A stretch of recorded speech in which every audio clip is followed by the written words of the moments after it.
Yes, I should have got my water. Never mind. I've got a cup of tea. Oh, very good. Very good. You thought ahead. I didn't. Hello, I'm Lev Parikian, and also on the screen is my old colleague. Shouldn't have said old, should I? Bob Chasey, long-standing colleague. Long-suffering. Long-standing and long-suffering colleague of many years. Bob Chasey. Hi, Bob. How are you? Hi, Lev. I'm doing well as any of us are in these trying times. Yeah, hanging in there as well as we possibly can. And I see that you're accompanied by some greats of the conducting world. You got Rudolf Kempe facing outwards very ostentatiously, who we'll talk about him in a minite. Yes, about his connection with the RO connection. Yeah, with the Rehearsal Orchestra connections. So if you're not anything to do or don't know anything about the Rehearsal Orchestra, perhaps we should just introduce ourselves. Bob and I have shared the conducting duties at the Rehearsal Orchestra, Edinburgh course, for 20 years, I think, something like that. Is it? Yeah, I know. You might be right. Yeah, it's a longer time than either of us would care to remember. The Edinburgh course takes place in August during the Edinburgh Festival every year since 1957, except for 2020, which is not a good year in our history. And with more lockdown on the horizon, we thought it'd be quite nice just to catch up, because we haven't really seen each other in the flesh for far too long, 18 months or so, and just have a little bit of a chat about the Rehearsal Orchestra, but also about conducting and the dark art. Yes, the dark arts. what it's all about and how we approach it and what we do. And we've got a few questions that we'll come to in a few minutes. Firstly, though, Bob, as I've mentioned Rudolf Kempe, perhaps you could tell us a little bit about who he was and what his connection with the Rehearsal Orchestra was, and how he came to be involved. Yeah, well, Harry and Jill Hulse, who formed the Rehearsal Orchestra back in 57, as I think you just said. The first patron was Thomas Beecham, and he continued with that. I don't think he actually did anything with the band. He appeared on the headed notepaper. And then he died. His successor with the Royal Philharmonic Orchestra was Rudolf Kempe. And so Harry decided to pluck up courage and just asked him one day, look, there's this occasional orchestra that meets up in Edinburgh, and in those days all up and down the country as well. And we're looking for a patron. Would you kindly consider it? And he surprised Harry by saying yes, he would do it. And he always expressed an interest from the point of view of actually doing something, whereas Beecham actually sort of didn't. Anyway, this took a while, and it was in fact in it's that picture there, I'm pointing at it now. Look at that. There he is with his white polo. Yeah. That is Rudolf Kempe with the Rehearsal Orchestra in Edinburgh in, I think, 1973. Something we can look it up, early 70s. Look it up in the book. Yes, it's in the book. Yeah, it was mind-bending that this great conductor had come along and decided to spend 2 hours. We were actually doing Richard Strauss' Death and Transfiguration. Ooh, yes. And it was absolutely wonderful. And we rehearsed it, and we were going to run it through. And we ran it through up until the beginning of the end of it, where the horns start building up again. You go to the final climax, and he had to put the stick down. And he said, "I can't do the accent. I'm very sorry. I have to go. I have to leave you now. I have to rehearse with a lady. What's her name? And the name was Jessie Norman." So he had to hop off and rehearse for some show with Jessie Norman. So we didn't get to do the very end in concert, as it were. Still a memorable experience, and actually that kind of thing. I think that we've had a few of those with the Rehearsal Orchestra over the years. We've been very lucky. We've had Sir Simon Rattle conduct us for a day on Brooklyn 9. We had a whole season, didn't we, for our 50th anniversary, where we had. That was a great idea. Sir Charles McCarris came, Sir Andrew Davis. And Mark Elder, and so we've had the benefit, as well as people like you and me conducting the orchestra. We've had the benefit of genuinely great conductors. All Knights of the Realm, the whole lot, aren't they? The Realm, And it's always fascinating, I think, to see how they approach the days. Something which might be slightly out of their experience. It's much more in our experience. We're used to conducting non-professional groups.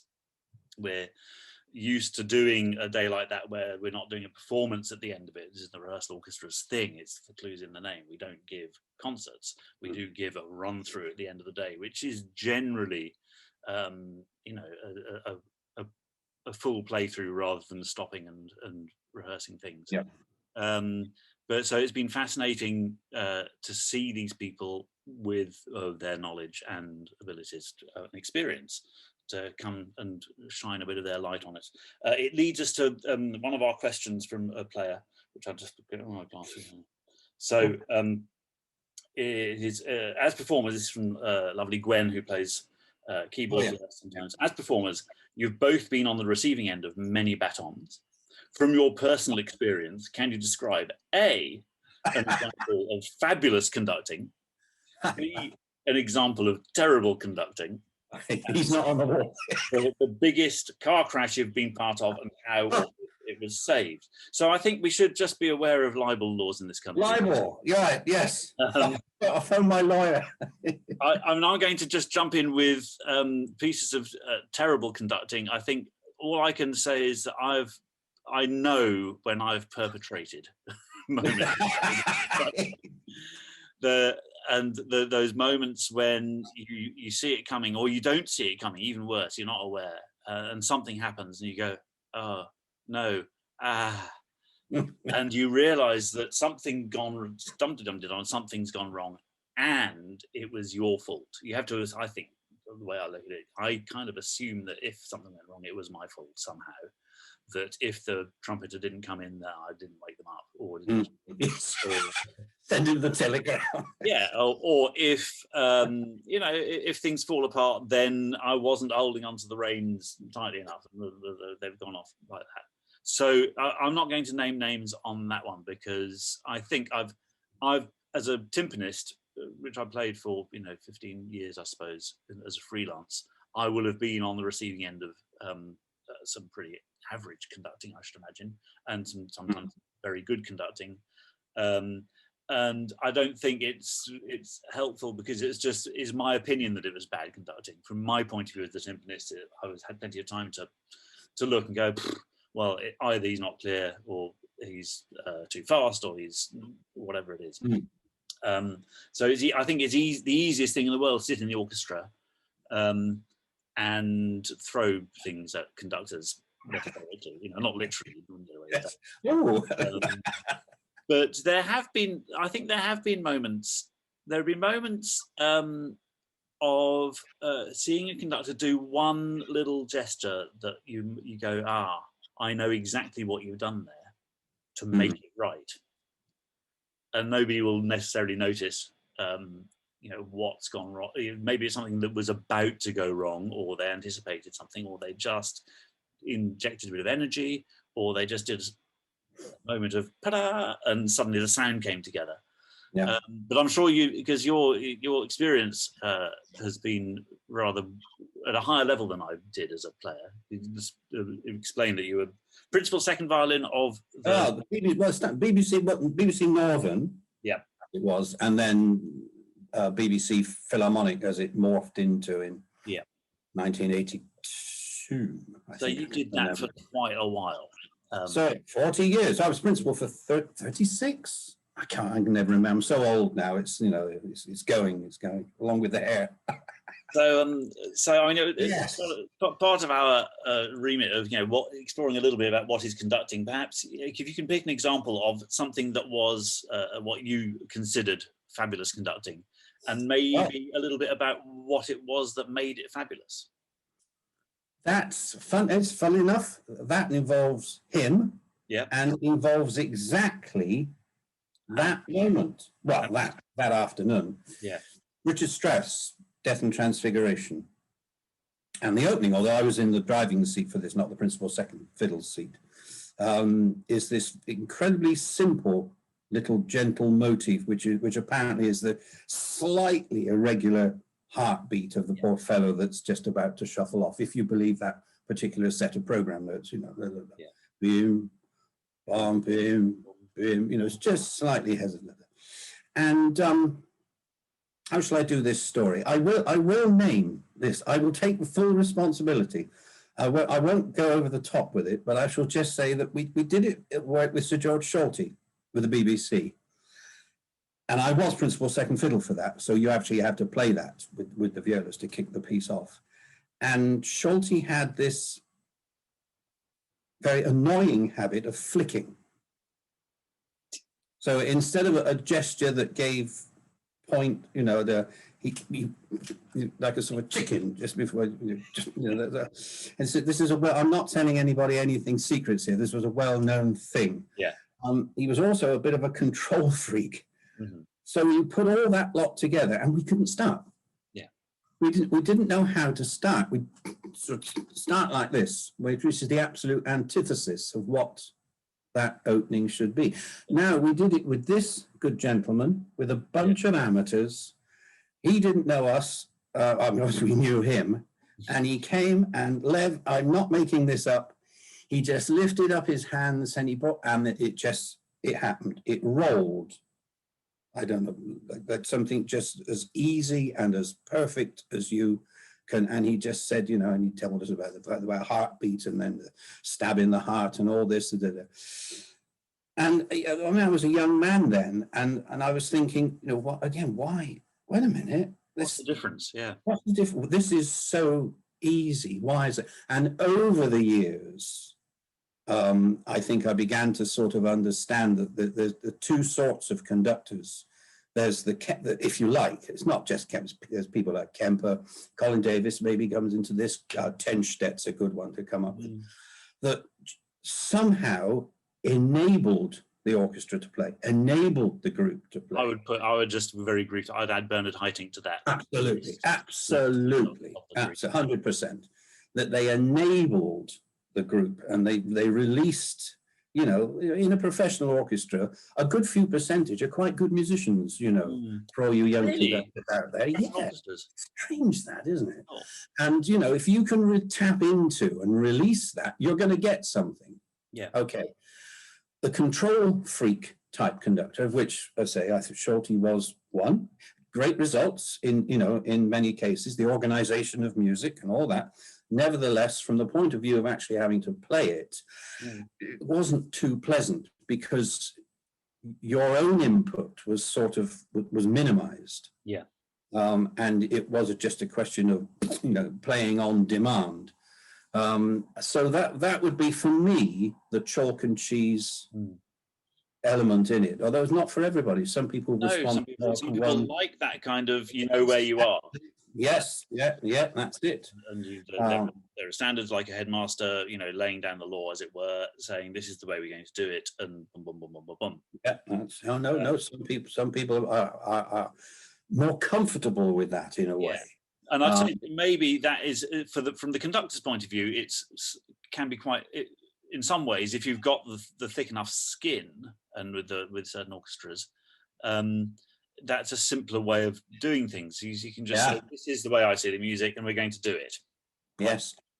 The more collaborative approach, you need to massage it a little bit more to get everybody on board. Yes. Yeah. And you have to leave your ego in the box a little bit more, because you've got to offer the opportunity to a principal clarinet or principal horn or whatever the music to be creative. Yeah. You're not saying, you know, right, sir, this is, you know, we want this, I want that, I want you to breathe here, I want you to do that. No, you're passing the ball over to them. And that some folk find that difficult. Don't know why, because I've never talked to that type of conductor. I did talk to Sir George Sholty. I had a migraine. We were down in London. We were rehearsing Brooklyn and Malt.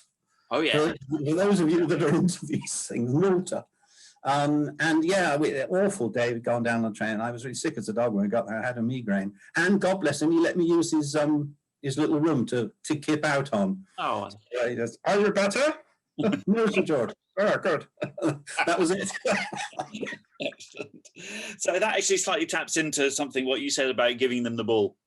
Another question from Uti, which is, what are the best and worst bits of conducting advice you've been given? And again, I'm going to slightly dodge that because I'm not sure. Worst bits of conducting advice, I can't think of anything that's just heinously bad. I think, no, I did from somebody who shall remain absolutely nameless. Who said it doesn't matter how well you know it, the music. Oh. Yeah, which is interesting. Interesting. I think it does. Yes. For the young people out there, I think it really does matter how well you know it, and I've had experience of that, and which will tie into yet another question. But the best, I think, in some ways, and at the stage of my learning that it came at is in the mid '90s when I was just starting out really to explore what the hell conducting was all about.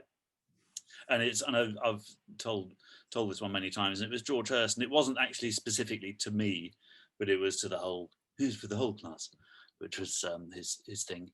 And it was simply to let and he demonstrated it. He did it rather than saying it to the conductors, but he just literally allowed the orchestra to play by themselves with him and the student conductor sitting in the front row.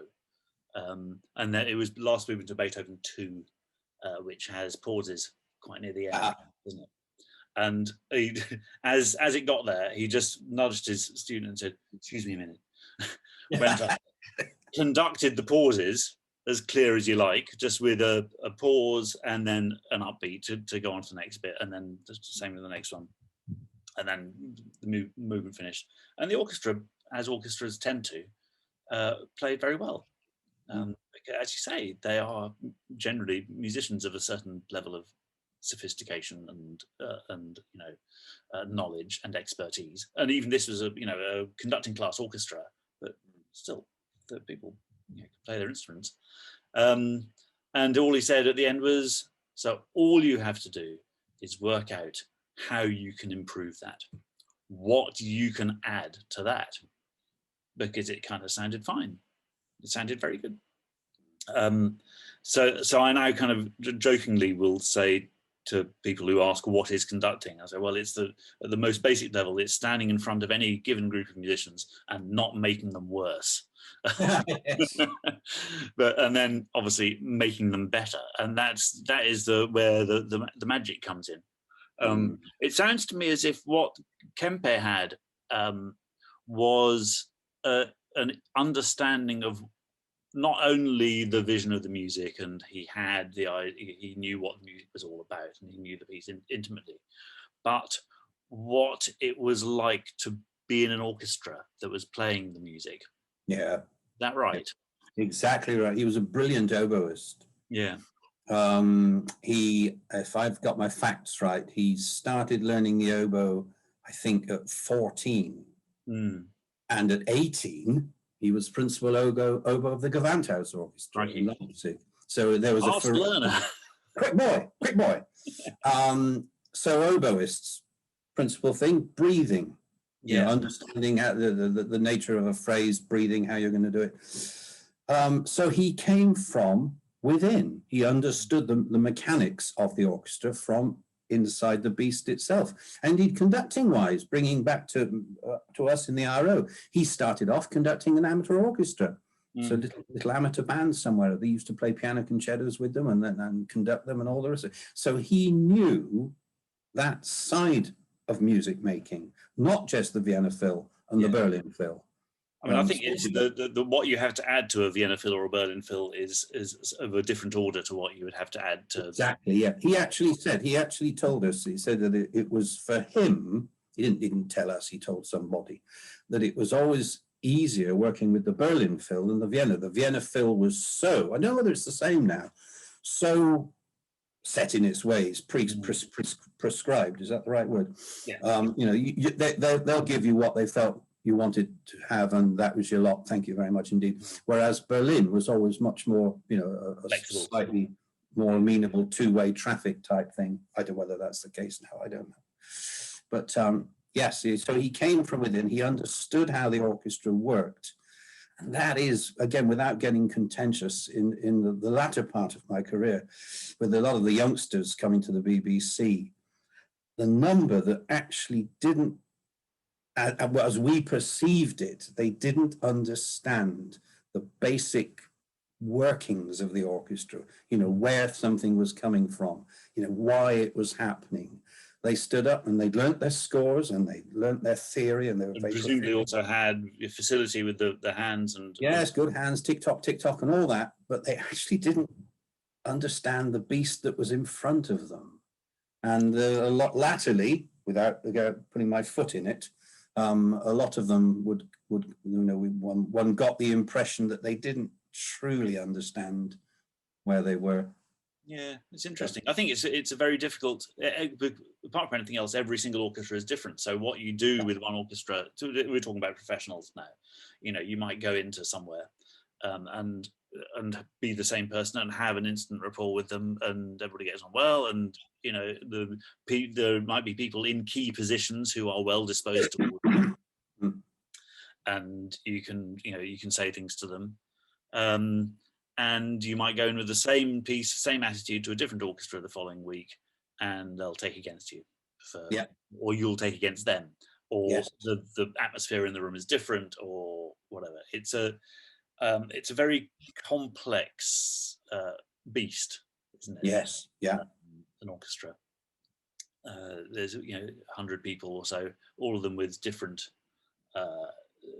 ideas about the music and different approaches, and having had different experiences. So the risk of, it's conducting it's at the same time very, very simple and very, very complex, isn't it? It's actually quite easy to do it badly, and it's not the mechanics of that. You can kind of learn that, but actually making an orchestra play to its full ability and beyond it is that's the big challenge. So just moving on, we've got another question, which is a little bit more to do with the practicalities of conducting and the approach to the work. So this is from lovely Jack Smith, who we've known for some years with the orchestra. I'd like to ask both conductors how long it takes them to prepare all their scores for the week. A truly Herculean task. So just to explain, in a week with the rehearsal orchestra, we arrive on the Saturday night in Edinburgh, and we have a 2-hour session playing through some light music, which is quite often more difficult than it sounds. And then we go in, and Sunday, Monday, Wednesday, Thursday, we're full days of sort of 7 hours of playing. Tuesday, we have just the morning of 3.5 hours. And then on the Friday, we have a full day, at the end of which we do a slightly curtailed day, at the end of which we'll do a playthrough, open rehearsal. People can come in off the street and have a listen, which they quite often do. And they can walk out whenever they like, which they quite often do.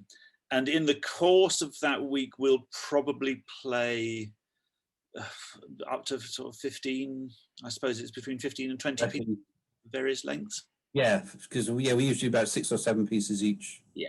So so it'll range from overtures to symphonies. Sometimes, some years we do. I bag a Mahler symphony, and you have a day and a half off while I go. Well, it's Mahler. I think Mahler. Yes. I rescue him the next day, and fraught and angst-ridden. We've done less of that recently, I suppose. There'll usually be a Brahms symphony. There'll be a Sibelius symphony in there somewhere at some point. I'll throw in a bit of contemporary music, which some people hate and some people like. We try and do a mixture of the war horses, the absolute standards of the repertoire, but also throwing a little bit of something that people won't know. I think if anything, I would probably say I've erred on the conservative side over the years, for fear of what people won't like. That's tough. Yeah, tough call, man. Yeah. So, but we're trying to give people a good overall experience of the week. So in terms of preparing the scores, I'll find myself conducting 7 or 8 pieces, 3 of which will be symphonies, 2 might be tone poems, or suites or whatever, and 2 of the overtures.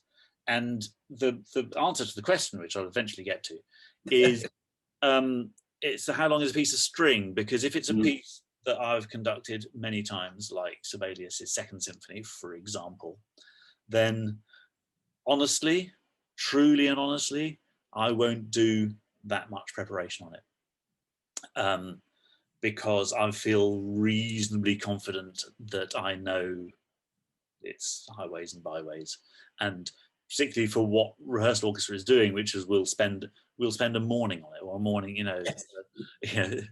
maybe a morning and a half, an afternoon on it, and then we'll play through. So I'll know where things will need work, where I'll need to be conducting really well, the transitions to the last movement, for example, where it's really difficult for the orchestra, the transitions to the last movement, for example, and so on, and where it can just be allowed to play. So with a piece like that, it'll be a few days beforehand, and I go, oh yeah, I know this, or I'd forgotten this bit and just get it in my head. With a piece that's completely brand new to me and to the orchestra, I'll have the score out at least 2 months in advance, I should think. But again, I won't be spending all my time doing that, but I'll be a little bit kind of if I'm properly organized, I'll have a schedule of, do this today, do this tomorrow, and then string it all together. If I'm not properly organized, that doesn't happen. Yes.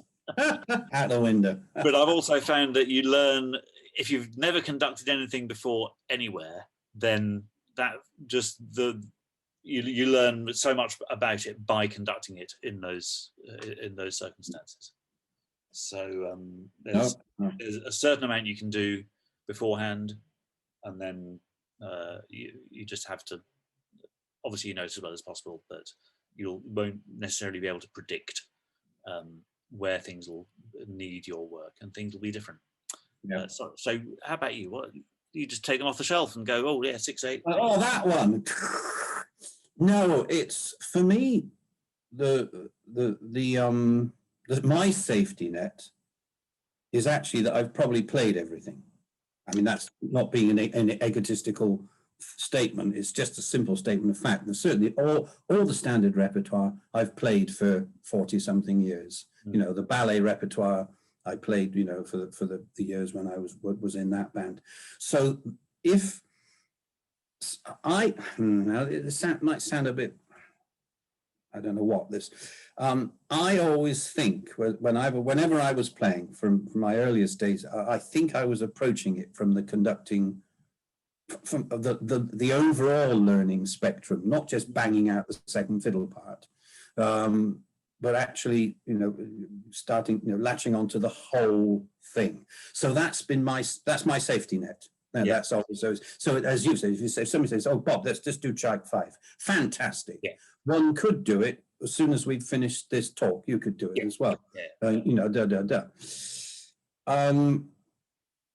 That said, I wouldn't be happy doing that. In order to be completely confident within myself and relaxed within myself, this business of conduits. I don't know whether you go into this business. If you open the conduit or whatever it is, the water or whatever can flow through it. If the conduit is blocked for whatever reason, it ain't going to flow through. So you have to open the conduit. Now, for me, that's been technically just working out literally what at given moments one is technically going to do. I found that when I was playing the fiddle. Luckily, I never suffered from the nerve problems which some of my colleagues did, and the way I think I got through that was that working out where when you're playing the when you're playing the fiddle, what part of the bow are you going to be in? So one particular technical thing's coming up there, and you want to be there. They're not there. And conducting wise, I found that for me was the preparation I needed to do, which was just thinking out the odd gesture here, which I knew I was going to apply at that point. Yeah, but also trying to anticipate where things might. Yes, that's where they're going to need a little bit of help. Tough. I mean. Zarathustra, I spent a lot of time on that because I realized, God, this is so hard for them. And I think we did it in a morning, didn't we? I think that was our morning's work, was Zarathustra. So I had to know, yes, a bit of Bruckner in the afternoon. Well, I mean, that's just a little bit about rehearsal orchestra. That was Harry's thing, was get through the stuff, wasn't it? Because it was a preparation for get it off. Next, the young players. It's next preparation for the profession, because that's the way it's going to be in a lot of orchestra.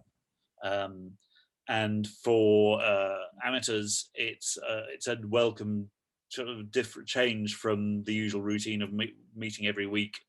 Doing the same old stuff, and having to be quick on the uptake and being professional. That's it. That's one of the fascinating. I mean, this is why I adore the RO. I adore the ethos of it, because that is such a British thing. I've still got German colleagues that do not understand what we can do. The concept of it. I mean, that cuts both ways, of course. I mean, I remember conducting the Mahler's First Symphony with an amateur orchestra that I've conducted regularly, and we had a German player. She was a very good violinist and had moved to England quite recently and had played in the amateur orchestra there. And she saw, oh, Mahler, what my word, that is, that's ambitious, which of course it is. And she said, how many rehearsals? And I think we had 8 rehearsals. And she said, oh my God, is that all? If we did this in Germany, we would have 6 months on it. And I said, honestly, if we had more than 10 rehearsals, they'd get bored. They really, I mean, even in the amateur world, and it wouldn't get better. And I think it cuts both ways, because I think there is a problem when a traditionally British trained conductor who is used to having to do it on that quick, that we have do so many things in the profession, in the freelance profession as well, 3 hours on the day and then concert of a standard repertoire piece. And even the contract orchestras, it's a pretty quick turnover of stuff, isn't it? You've got to be very quick on the uptake. And I think if you're a conductor who's used to working like that, and you then go abroad to Europe, and I remember friends who lived in Norway who played in one of the orchestras there, and they said we had a very good conductor come from England, and he was brilliant for a day and a half in rehearsals, and then we had 3 more days of rehearsals to get through before the concerts, and he had nothing to say because he just got it all. Anyway. No, that is just very quick. So the old BBC Northern, which had a reputation for being shatteringly fast.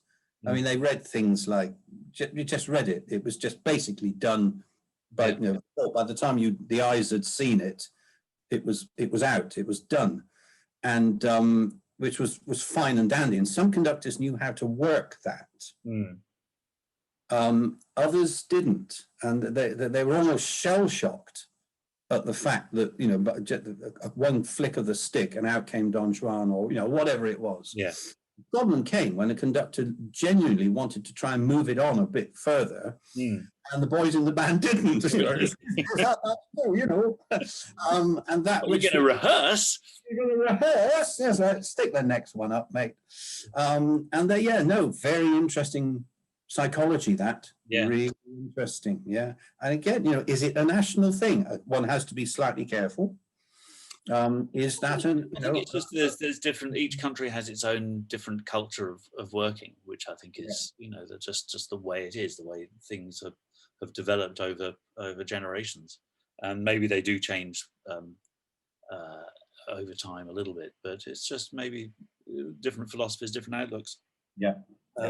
All fascinating. We need to move on because we're having a good time, but anybody who's watching this is going. We do have a couple more questions. I think we've cracked the nut of what conducting is, haven't we? We know. I think we've established. Enable, don't you? Is that a good word? We enable. We enable. Whatever the group, whatever group it is that you're standing in front of, enabling them to play the music as well as they can, and you can do it. With the mystery comes, of course, is how do you do it?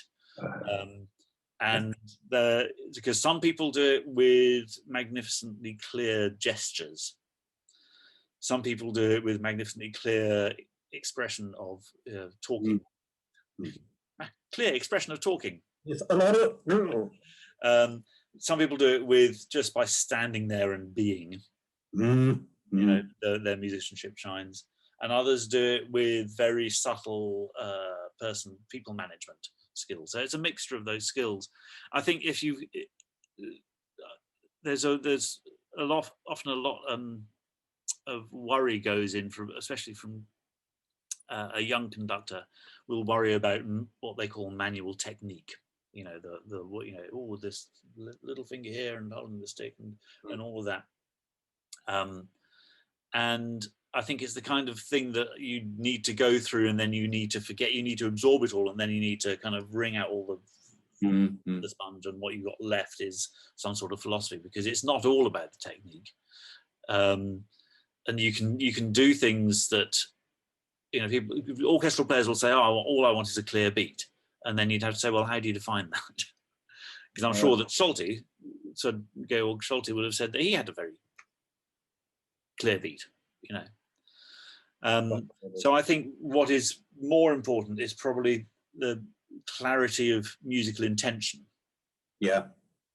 Rather than saying, okay, it has to be clear, because you can be doing the clearest thing, but if nobody's paying any attention to it, then it has no effect. Whereas if you raise your eyebrows at somebody and they're aware of it, of what that means, or look at them with, you know, with some sort of intent, you can communicate what that means, the musical intention behind it, then that's worth much more than having a little finger on the stick like that. Yeah. No, I think you're exactly right. And again, that brings us nicely onto the idea, you know, the great old question, is it the old chestnut, can you teach conducting? Well, no. You know, you can teach a pattern, and well, that's that, and you teach the pattern of 5, or if you're stupid enough to conduct a piece with 7 in it, you've got to learn that pattern. After that, we try and avoid those. Avoid those, yes. This gentleman there had one conducting lesson in his life, and that was from a timpanist who told him, Rudy said, if you want to get a good sound out of the strings, just relax your wrist a bit. Always the best teachers, timpanists, I think. And yes. And they make wonderful conductors as well, I've always thought. Yeah. And that was it. So after that, how do you teach personality? How do you teach, you know, the human side of it? You know, if you've got a principal clarinet that's having a bit of a bad day, or well, you can certainly offer sort of mentor, for want of a better word, mentorship. Yeah. If you go, I mean, I've taught conducting, I do teach conducting, and it's very difficult. Sometimes it's sitting around a kitchen table just chatting about music, or chatting about a score, or sometimes it'll be what can be useful is having somebody with a kind orchestra, and they will conduct the orchestra, and then you can offer some sort of, you know, benefit of experience and say, well, when I did it like that, the reason it didn't work, or whatever. But I think yes and no. You can't. You can teach something of the craft of it, but yes, as with anything, so much of it has to come from the conductor, the student. And of course, the problem is that, you know, if you're teaching something to the violin, you can demonstrate and you can say, I will do this, and it'll make this sound. If I do it like this, it'll make this sound. And the connection is between you and the instrument. So that it's a one remove. There it is. I do this, this sound appears. With an orchestra, I do this, and there's so many different factors coming into why the sound might not be right, because there's hundreds that are all different. So it's all much more removed and much more sort of philosophical, which I think leads to conductors like us blathering on about it and going, well, of course, what it is the metaphysical aspect. When actually what the orchestra want is louder or softer. That's right, yes.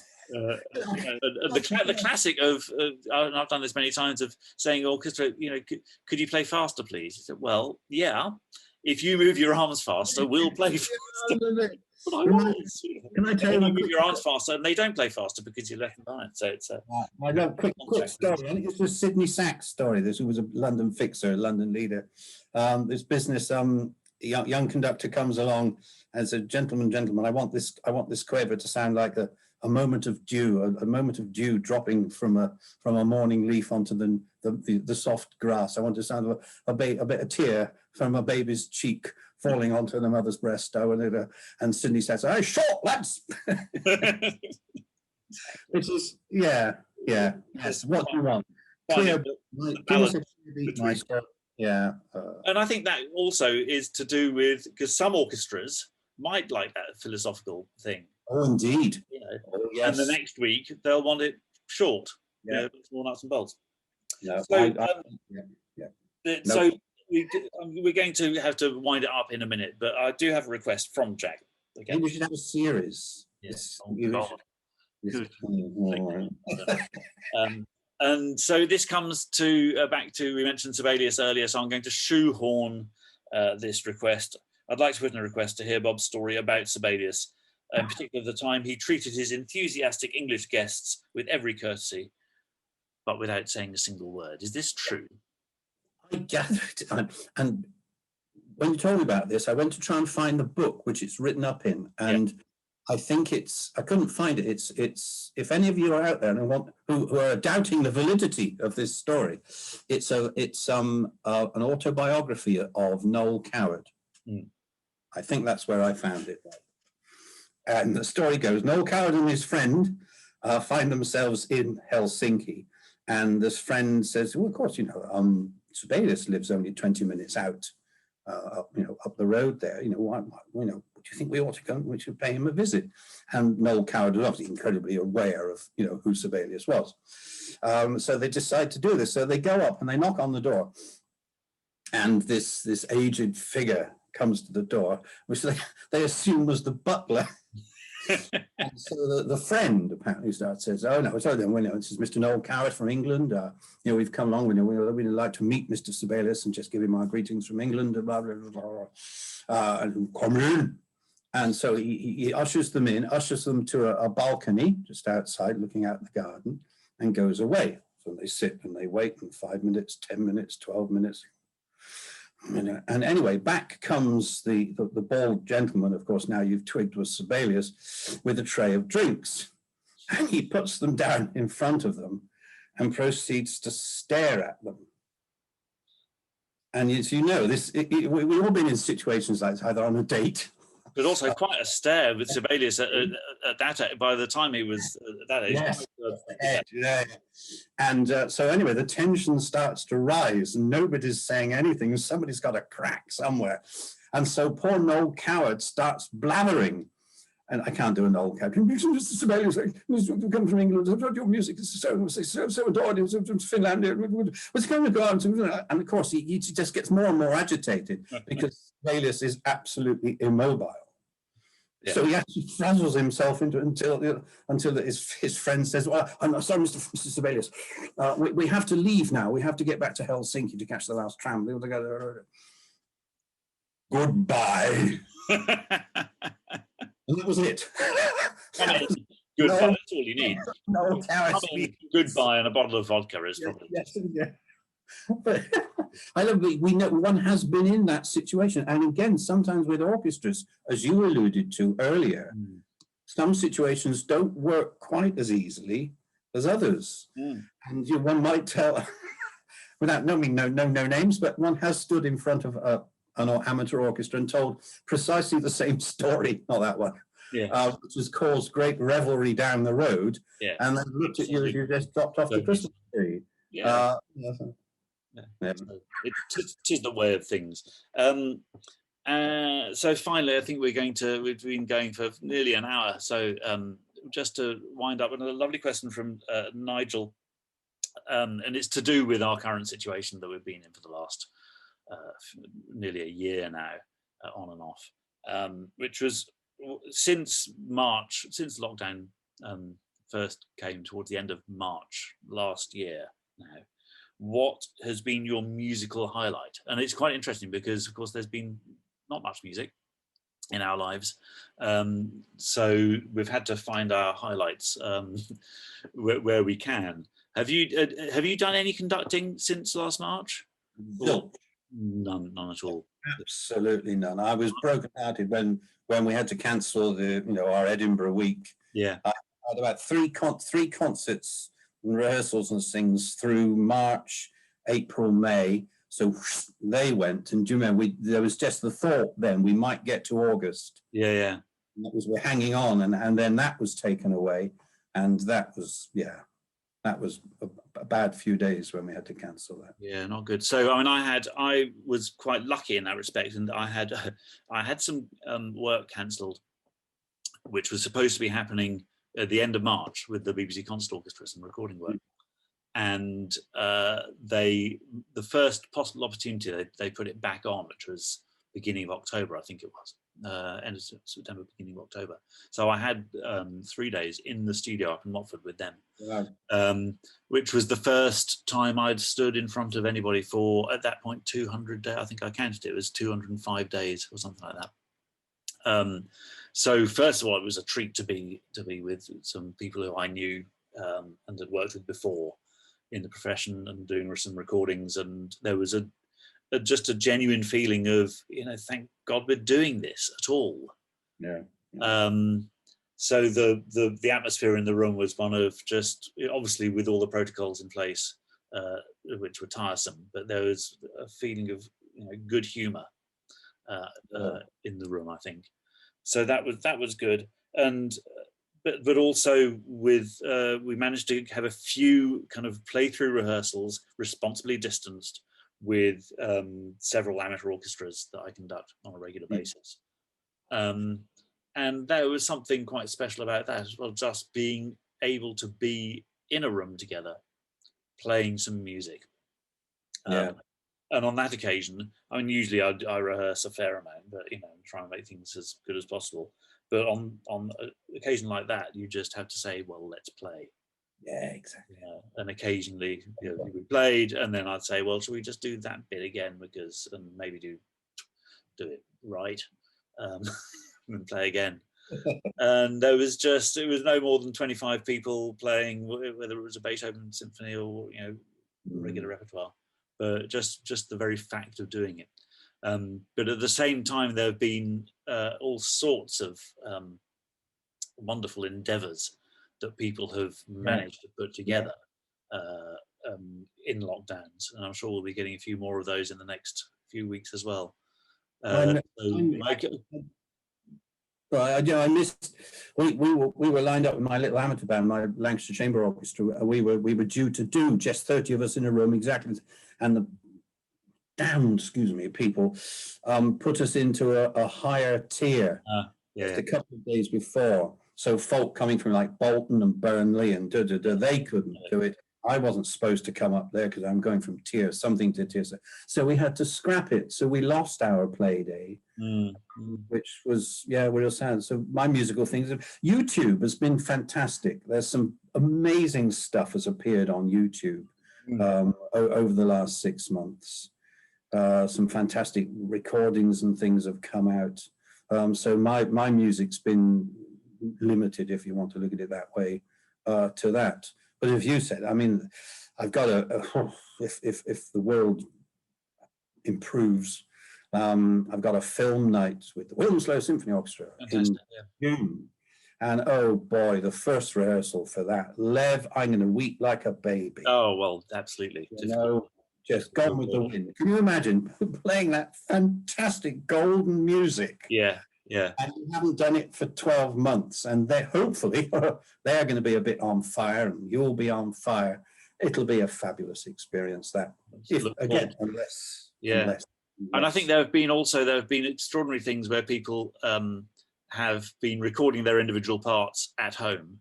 Yes. Uploading and putting it together. And somebody did a medley of West End overture fantastic arrangement of all these West End shows put together. Yeah, playing their own part, you know, to a click track or whatever, uploading it and putting it together by magic. It just sounds like that reduced us a little bit to a bit of it's been hard. My mates in the BBC have had to do that. Yeah. Yeah, sitting in your playing notes they never even knew existed. On your own, you know. Oh boy, and then the cat comes in on the last bar, you know, knock the milk over. Ah, God bless him. Yes. Oh, Bob, well, listen, it's been fantastic to catch up with you. And I'm sorry we're not in the same room with a bottle of wine and yes. going through the evening. It will happen again. Maybe with who knows, we can possibly manage surely, August, surely, Lev, by August, the world has got to. But whatever, thanks so much for sharing your insight and wisdom and stories of Sibelius. Thanks very much, and let's maybe do another one of these at some point in the future. Everybody else, thanks for listening and happy music. Thank you. Soon, real music soon. Right, excellent. Done? Oh, sorry, did I blather?